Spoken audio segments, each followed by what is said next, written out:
I fought for God. Who do you fight for, Exile? Hello and welcome to my very first Path of Exile build guide. As this is the channel's maiden voyage, it only seemed fitting to start with one of the most popular, long-running and finely tuned builds out there, Enki's Arc Witch.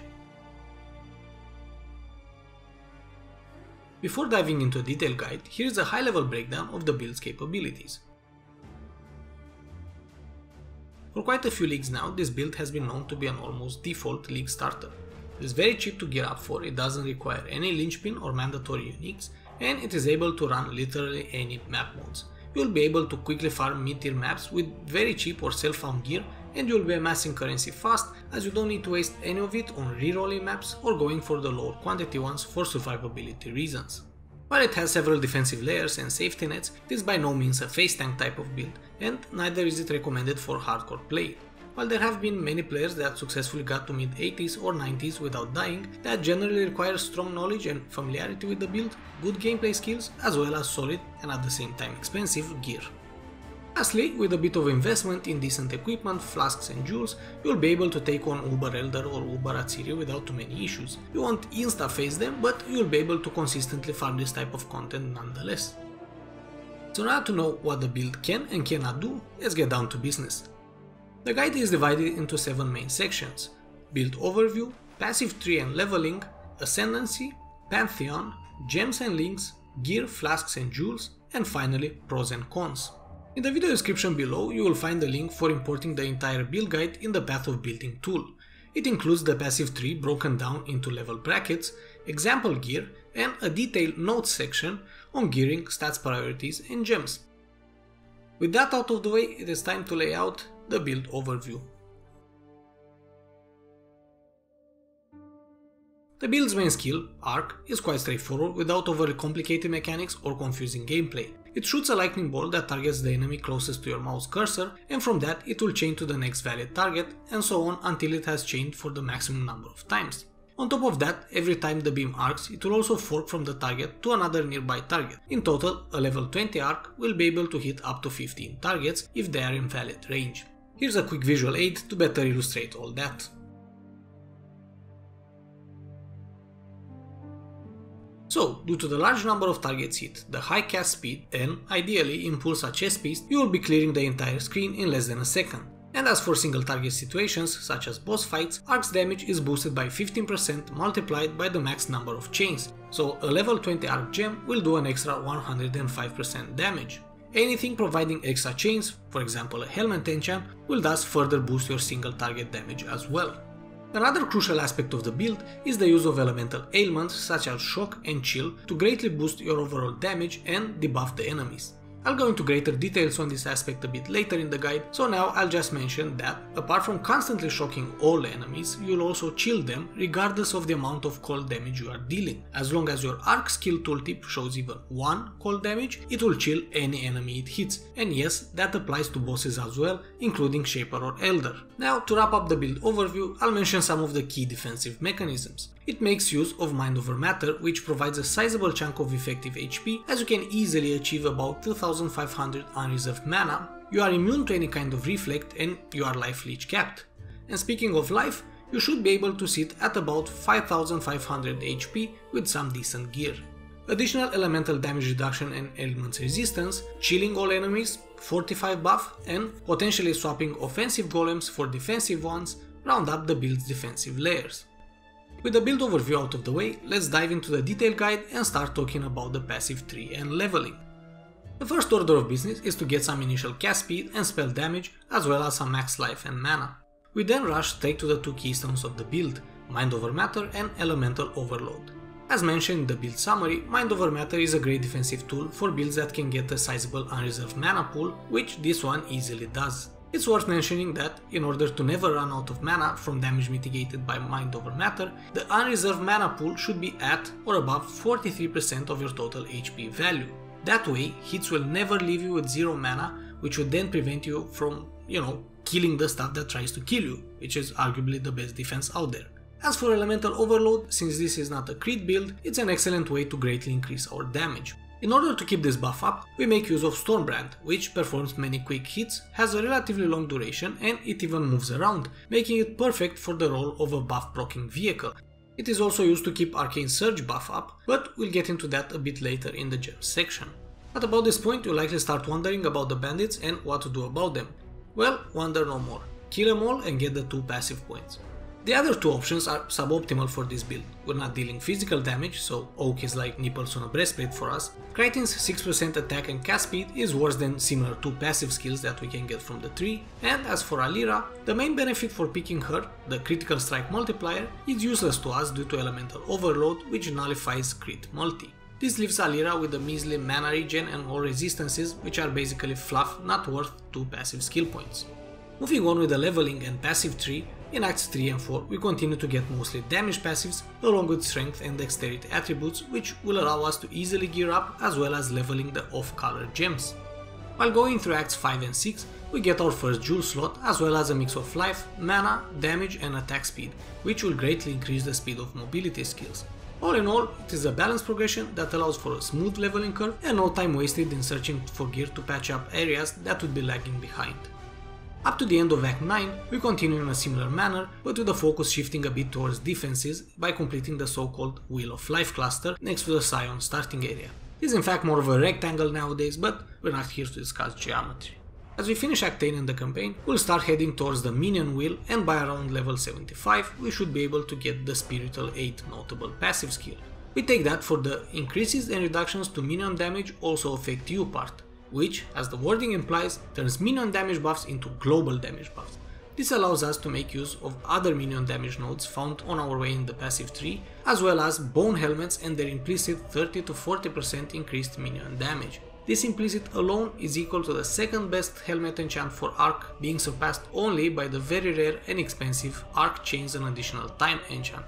After speccing into Spiritual 8, make sure to put 2 points into Lord of the Dead notable passive and the adjacent minion damage node. Then refund the 2 neighboring passive points that we have previously spent on spell critical strike chance nodes for pathing purposes. As we get to around level 80, the aim is to complete the Alchemist Wheel to buff our flasks and then finish off the big Lightning Wheel by taking Breath of Lightning notable passive. At this point, up to about level 90, we get 3 more jewel sockets, which will provide some much needed flexibility in the hazy early endgame gearing stage. Using some cheap temporary jewels to patch up certain holes in our defenses until we level up some more or get better gear will allow us to more easily farm early maps and progress faster. From level 90 onward, my suggestion would be to aim for the Celestial Punishment and Celestial Judgment notable passives. Leveling drastically slows down past the 95 threshold and very few players will ever reach level 100, but should you be one of them, then grabbing Elemental Focus and a 6th jewel socket are likely the best options you have. And that just about wraps it up for the regular passive tree and leveling. Overall, it strikes a very good balance between offense and defense with smooth, constant progress and minimal useless traveling. However, as an astute observer would point out, no tree is complete without the Ascendancy class, and that is what I'll be covering in the next section of the build. For this build, the obvious Ascendancy choice was the Elementalist, as it provides numerous tools and advantages, both offensive and defensive. The first points you obtain should be invested in Paragon of Calamity. It provides a considerable amount of additional elemental damage reduction for each element that you are hit with recently, and at the same time it boosts your damage with that particular element as well. So getting hit by lightning damage is basically by winning. It also grants significant amount of life leech with elemental damage, practically sufficient to reach life leech cap. And as if that weren't enough, the icing on the cake, you become immune to reflected elemental damage, which is a major advantage once you start mapping. You'll save a decent amount of currency thanks to that, and it will make Atlas completion and farming so much easier and more enjoyable. Once you complete the Cruel Labyrinth, the next Ascendancy point should go into Shaper of Desolation. This, along with its preceding minor passive, help us to more consistently shock and chill enemies, and apart from the actual benefits of the ailments themselves, a lot of our damage effectiveness revolves around the presence of elemental ailments on the targets. So, in a way, it's a form of double dipping. Now, the wording for Shaper of Desolation might be a bit confusing, and what the heck are confluxes anyway? What's important to take from it is that during a certain conflux, let's take for example chilling, so during chilling conflux, any damage from hits, that means no damage over time, be it fire damage, chaos, lightning, even physical damage, will cause the chill ailment. Now, the actual effect of the chill, that is, the value of the slow debuff, is a separate issue and a more complicated discussion that I won't cover here as that's outside the scope of a build guide. The second thing that we need to keep in mind is that Shaper of Desolation does not disable the ability to cause other ailments during the conflux of a different element. So, for example, you can still shock normally with Arc during chilling or igniting conflux. That's because ailments are not exclusive and the same damage source can cause several ailments at the same time. Now, you might remember that in the build overview I mentioned that we need Arc to deal at least 1 point of cold damage, and that single point would be sufficient to chill anything, including Shaper or Elder. This is possible thanks to the amazing Ascendancy passive that you should pick up after completing the Merciless Labyrinth, namely Beacon of Ruin, which is the complete opposite of Ruined Beacon. Again, super confusing wording, but bear with me, it's actually quite straightforward. Normally, the actual effect of chill and shock ailments is based on the amount of cold or lightning damage dealt to the target with that hit as a percentage of their total HP. So, the more damage we deal, the stronger the chill or shock effects will be. And conversely, the more HP our enemy has, the weaker the debuffs. Chill effect ranges from 1% to 30% slow debuff, but what happens if due to either too low damage or too high target HP, the chill effect is below 1%? In that case, the game simply ignores it and there's no chill. Without going into too much math, chilling the Shaper would require a single hit of 66,000 cold damage for a 1% chill effect. Well, Beacon of Ruin basically says that no matter how much cold damage you would hit for, you will always chill with at least a 10% effect. And, as if this weren't already enough, as an added benefit our ailments now spread to other nearby enemies that were not directly hit, making them the equivalent of flu in a crowded bus. Lastly, once you complete the Eternal Labyrinth and you obtain the final 2 Ascension points, get the Leisure of the Primordial passive. This will allow you to summon an additional golem of your choice, it will boost the buffs that the 2 golems provide us, and we will get an additional damage buff for each golem we have active. The golems themselves become immune to elemental damage, making them so much more tanky. This is a great quality of life improvement as it can become really annoying to have to constantly resummon these dudes, especially during tough fights where you need to keep moving to stay alive. Now that we've covered the entire passive tree, including the Ascendancy, it's time to take a quick look at the Pantheon choices. Generally speaking, Pantheon choices are situational and there isn't a best pair that will outperform all others in any situation. However, there are certain options that complement specific builds quite well in a wide range of situations. For this particular case, here are my recommendations. For the Major God, Soul of Solaris. It provides excellent overall damage mitigation, including physical, which is an area where we're kinda lacking.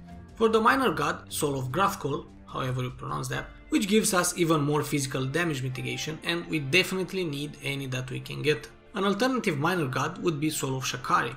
Poison immunity is very good for certain encounters or maps where monsters poison on hit, and additional chaos damage mitigation is always good to have. Having covered the Pantheon choices, we can now focus on one of the most important aspects of any build, gems and links. Before outlining the actual gem choices, I first need to point out that when it comes to the damage dealing gems, I am always listing them from the highest DPS option to the lowest, so in case you can only get 4 or 5 links instead of 6, just omit the last support or support gems in the chain. With that being said, I'll start off with the bread and butter of the build, Arc and its support gems. First in line and the greatest DPS boost, Spell Echo. With it, for each Arc spell you cast, a second one will be automatically cast by Spell Echo at 0 mana cost. On top of that, you get a significant cast speed increase, with the only downsides being a small damage penalty and the fact that you are briefly stuck in place. Since you're self-casting and not using an instant cast main spell anyway, you'll hardly ever notice. The next gem choice should be quite an obvious one, Control Destruction. Since this is not a crit build, this gem's penalty won't really affect you, but it will instead provide a huge spell damage boost. This will prevent most arc hits from proccing Elemental Overload, but this wasn't its role anyway, as you'll be using Stormbrand for that purpose instead. The third support gem, Hypothermia, might seem like a bit of an odd choice, but as I have already hinted earlier in the guide, it has great synergy with our Ascendancy. With Beacon of Ruin passive from the Ascendancy and a source of flat cold damage to spells, we'll constantly chill every enemy we hit, and as consequence, the primary condition for Hypothermia's great damage boost is met. On top of that, it increases both the duration and the slow effect of chills, thus also enhancing our defenses a bit. Now, since Hypothermia's damage boost is based on whether or not the enemy is chilled, the DPS granted by this support gem will never be reflected in Arc's tooltip. However, using a DPS calculator, such as the one in Path of Building, will correctly display the benefits of this gem. Lastly, in order for this gem to be effective, you need both Beacon of Ruin and Sunflat Cold spell damage. Thus, you should use the next support gems until you meet both these criteria if you have 4 or more links before that. The first support gem you'll be using is added lightning damage. This one is quite an obvious and straightforward choice. Thanks to Ark's 90% added damage effectiveness, this support gem provides a significant amount of flat lightning damage. Finally, for the 6th link, the honor goes to lightning penetration. Similar to Hypothermia, the DPS boost from this gem is not visible in Ark's tooltip, as its effect on our damage depends on the target's lightning resistance. However, suffice to say that elemental penetration roughly translates to a damage multiplier, and by calculating its exact damage boost with tools such as Path of Building, we can confirm that it is indeed the best option for the 6th link. To further boost Ark's damage, we make use of a 4-link Stormbrand setup. Its main goal is to provide 100% uptime for elemental overload buff. This can be easily achieved considering its very quick damage pulses and the fact that we can have 3 Stormbrands active simultaneously. We then link Stormbrand to Arcane Surge support for an additional excellent buff that increases our spell damage, cast speed and mana regen. The buff is activated once we spend a certain amount of mana with spells that are linked to the Arcane Surge. The amount of mana needed for the activation, as well as the effects of the buff itself, scale up with the level of Arcane Surge gem. So the key is to keep Arcane Surge gem level low enough that it gets activated every single time we cast Stormbrand. With a default 4-link setup that I will finish describing now, you will need to keep Arcane Surge at level 6. The third gem in this setup will be increased duration support. It increases not only the duration of Stormbrand, but also of the Arcane Surge buff as well. The fourth gem is flexible and depends on your gear and needs. It can be Mana Leech to help with your sustain if your mana regen is not sufficient, it can be Blind for an additional defense layer, or faster casting for quicker activation of the buffs. The first defensive gem setup is a classic 4-link Cast when Damage Taken. Cast when Damage Taken will activate when receiving a certain amount of damage, and it will trigger any linked skill gems. Since we won't end up having a huge HP pool or massive damage reduction mechanisms, we'll want to activate this often and when receiving even a low amount of damage. For this reason, we will keep Cast when Damage Taken at level 1. As a consequence, the other skill gems in the chain will also have to be kept at lower levels so they can be triggered. The most important skill gem in this trigger chain will be Immortal Call. This skill will make you invulnerable to physical damage for a short period of time, and it is crucial for the many situations where you would receive a sudden burst of massive damage which would otherwise guarantee your death. Keep this at level 3 so it can be triggered by Cast when Damage Taken. The third gem is Cold Snap, which has both a defensive and an offensive component. This skill will further help with chilling the enemies, as well as generate frenzy charges that grant attack and cast speed as well as damage. Cold Snap should be kept at level 7. Lastly, to further boost the effectiveness of these buffs, the fourth gem is Increased Duration support. This can be leveled to 20 as it is not triggered by Cast when Damage Taken, but supports the other link skills nonetheless. Now, depending on what weapons you'll be using, the mobility skill will be either Leap Slam for scepters or Whirling Blades for daggers. Regardless of which one is used, it will then be linked with faster attacks to make it significantly quicker. Additionally, we'll use Fortify support gem, which will grant you the aptly named Fortify buff, providing a 20% damage reduction from hits. The last gem in this setup is optional, but my recommendation is to use Flame Dash. While it won't benefit from the support gems, it is significantly faster than Leap Slam and can be used when you don't really need Fortify. On top of that, when Whirling Blades is used as the main mobility skill, Flame Dash becomes kinda mandatory in order to bypass obstacles. With the bread and butter gems out of the way, all that's left are the finishing touches with the weapon's 3 links. One of these should be used with Lightning Golem, Flame Golem and Decoy Totem. Before getting the Liege of the Primordial passive from the Ascendancy, you can use Minion and Totem Elemental Resistance support instead of the Flame Golem. The Decoy Totem is used to taunt enemies, and it is particularly useful for map bosses or fights with clear stages such as Delve Encounters, Syndicate, Atziri, etc. Unfortunately, Shaper, Elder and the Guardians are immune to taunting, so you shouldn't bother using it in these encounters. For the second weapon links, my recommendation is to make use of an additional Cast when Damage Taken defensive setup with the Enfeeble Curse, which will greatly reduce the overall damage of the enemies. For this setup, keep Cast when Damage Taken at level 7 and Enfeeble at level 10 for a reliable effect. In the third socket, squeeze in Clarity to help with mana regen. Unlike other auras, Clarity's reserved mana amount scales with the gem level, so level it as much as you can depending on the size of your mana pool. Finally, it is strongly recommended to pair Wrath Aura gem with the Essence Worm Ring. If you can afford losing out the HP and resistances that another ring would provide, this option would be by far the biggest DPS boost from this gear slot. Without Essence Worm, you should skip Wrath altogether as the reserve mana cost is too high for a Mind Over Matter build. To wrap up the gem sections, here are the gems you should aim to have at 20% quality. As for the Arc gem, quality is not that important as we already have quite a high chance of shock, sometimes even capped. However, the absolute crucial thing is to get the Arc Gem to level 21. Best way to do this is by volleying a 2020 Arc Gem and hope for the best. Should you succeed, level 21 will add an additional chain to Arc, and that's a really decent damage increase. My advice is to fill in your secondary weapons with Arc Gems and volley them once they're 2020.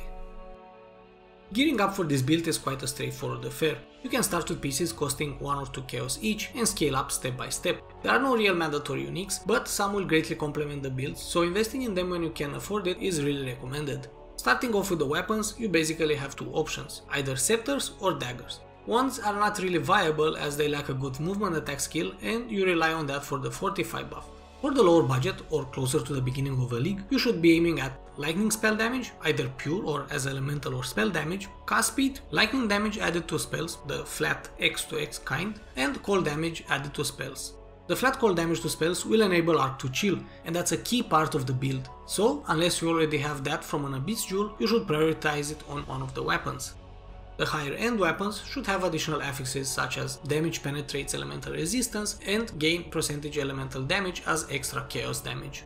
The body armor slot is pretty much the only one where a unique piece would be vastly superior to using a rare one. There are 3 viable uniques to choose from depending on your playstyle and budget. First is the Queen's Hunger, which currently drops only from the Syndicate boss. This armor will provide one of the 3, offering buffs every 5 seconds along with some flat cast speed and life. The second option is a staple of pretty much every life-based build, the ever popular Loreweave. Its main selling point is obviously the 80% maximum resistances, which is an excellent defensive boost, but most of the other stats are really useful as well for this build. The third and by far the best option, which fits this build like a glove, is Impulsa's Broken Heart. Its greatest asset is shocked enemies you kill will explode, dealing 5% of their max life as lightning damage. This will greatly boost your clear speed when mapping, delving or any encounter where there's a large number of mobs. The explosion damage scales with elemental and lightning damage, but not with spell damage as it is not an actual spell. Apart from the great boom booms, Impulsa's Failed Romance provides us with the increased effects of shock, increased damage if you shock recently, which is basically always the case, and a bit of life. As an added bonus, you get shock immunity, which really helps in endgame mapping. If all these are too expensive, then use a Tabula Rasa or a rare 6 link with some life and resistances instead.